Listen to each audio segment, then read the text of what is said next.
321. Scusi, Patrizia News. Sempre la solita E allora storia. rispondi, che cosa abbiamo di prezioso in Italia? Ma il cibo, secondo me. Ma che cibo?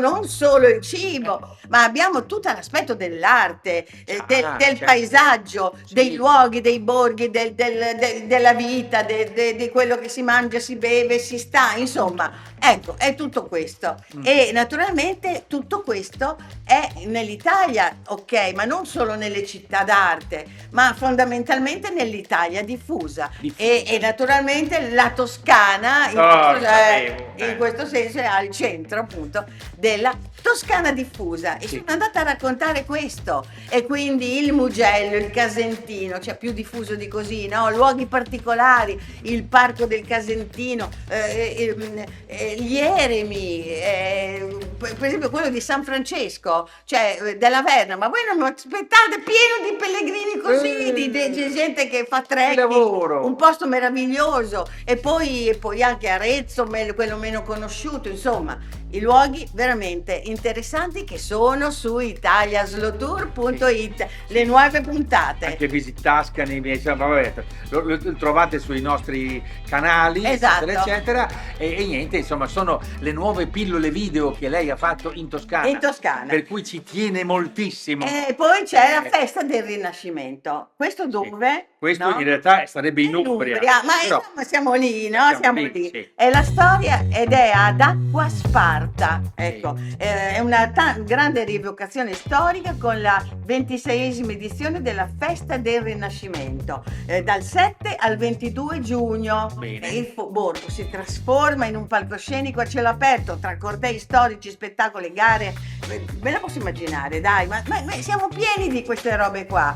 E poi c'è Eretiche Visioni, perché racconta il contrasto che c'è sempre stato fra scienza e fede, e quindi con la storia di Galileo Galilei, eccetera, eccetera. Insomma, il racconto di quello che siamo stati nei luoghi in cui tutto questo si è sviluppato, è nato, è andato avanti, È la nostra ha fatto diventare l'Italia quella che è. Comunque non lo dice, ma anche ci sono anche qua rievocazioni e sfide gastronomiche. Comunque vabbè, Certo. quindi www.ilrinascimentoadacquasparta.it.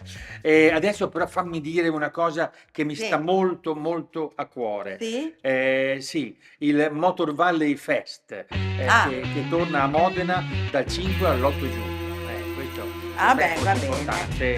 Ho capito, il solito raduno di motociclette. Sì, è una cosa rivolta al futuro. Qua, Ah. in questo festival gratuito, si parla di innovazione, si parla di industria automotive, si scrive automotive, è inglese, 5.0, si parla di intelligenza artificiale, di connettività, sostenibilità, nuove tecnologie, autonomous driving, che questo sarebbe Cioè, che latino, sarebbe? latino e inglese, cioè le macchine che guidano da sole, Ah, per carità. no, è terribile. Comunque tutta roba del futuro, ma se io andassi Andrassi. andassi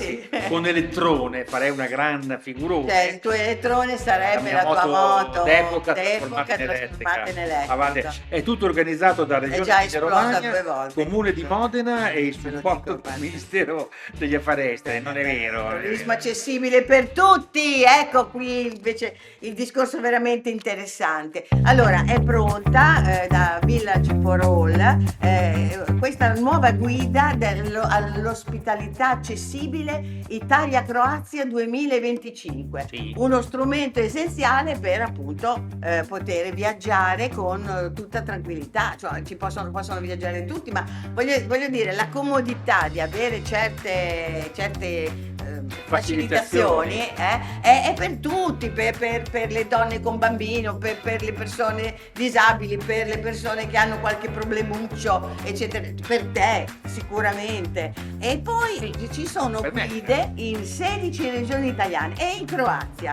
e quindi ci sono elencate 100 strutture affiliate a 44 destinazioni turistiche che riguardano appunto tutte le persone che hanno bisogno, che sono tutti, di avere facilitazione nel camminare e nel muoversi. Ognuno ha la propria disabilità, questo è verissimo.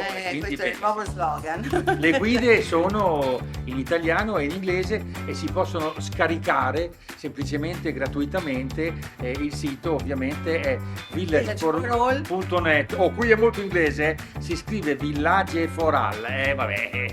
Comunque lo trovate. Va bene. Torniamo comunque ancora al tema dell'overtourism, che a me sta a cuore. Allora, io vorrei stimolarvi a cercare delle vie particolari, degli itinerari particolari. Anche nei luoghi più affollati si possono trovare delle cose interessantissime, delle cose davvero che Per esempio, il Baccaro. Lascia stare, il Baccaro è un'osteria, adesso ci sono i Baccaro Tour eccetera, ma persino a Venezia, Baccaro è l'osteria veneziana, si possono trovare delle sorprese. E io per esempio, voi direte, sono andato al cimitero di Venezia. Cosa sei andato a fare? Ma a parte che è un luogo bellissimo, monumentale. In anticipo. Ma scema. Va bene, Vabbè, ma ho trovato una sorpresa bellissima. Guardate questo filmato. Al cimitero. Sì, vabbè, Venezia. Sono sull'isola di San Michele e siamo proprio qui di fronte a Venezia, di fronte alle fondamenta 9, e su quest'isola è successo di tutto. Con Napoleone è diventata il cimitero di Venezia, ma qui tutto è cominciato molto prima, attorno all'anno 1000. Non so se è San Romualdo, ma facciamo finta che sia San Romualdo, che è importantissimo perché è venuto qui su quest'isola in eremitaggio e ha fondato l'ordine dei Camaldolesi.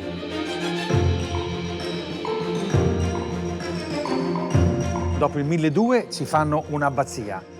Nel 400 qui c'era un grande centro culturale, una scuola di grammatica, una biblioteca, però...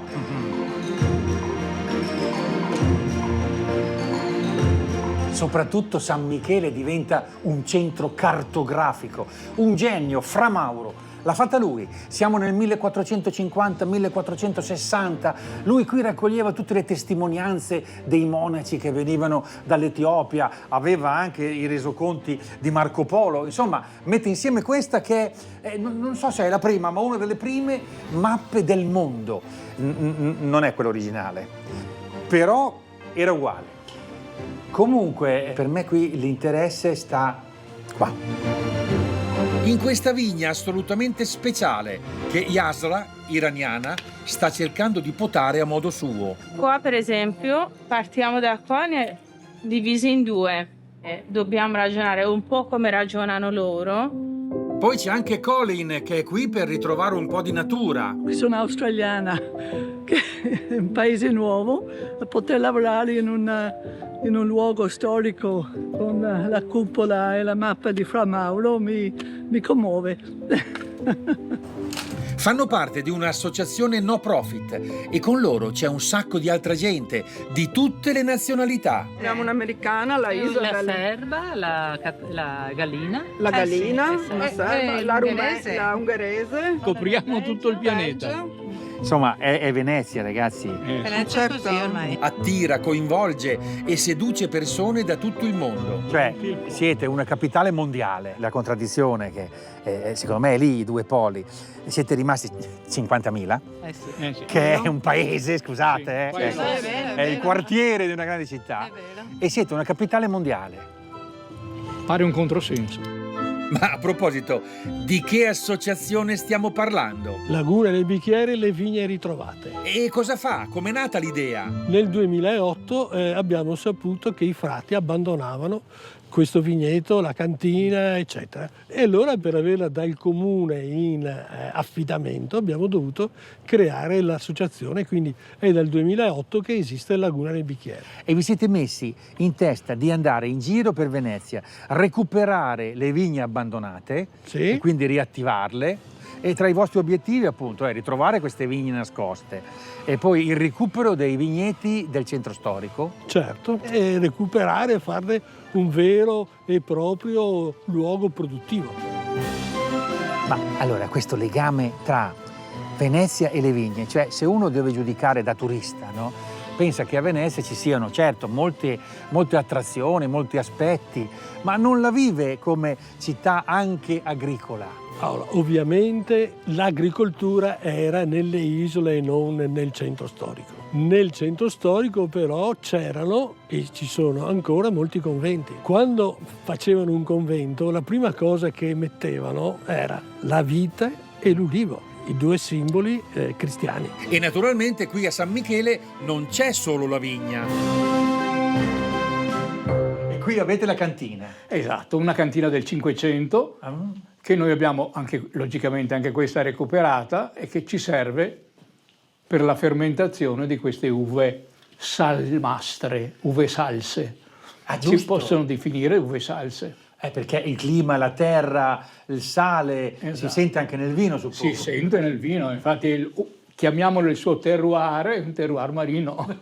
È bello il terroir, che invece in realtà è, non lo so, un acquar, ma vabbè. Esatto. È sorprendente questa vigna del cimitero. L'ho detto, è bellissima. Va bene. Ma poi è il gruppo, la socialità, vabbè, lasciamo stare. Avete capito il significato di questa mia experience. Dai, salutiamo che abbiamo finito il tempo. In inglese. No? Beh, ormai l'ho fatto. Alla prossima.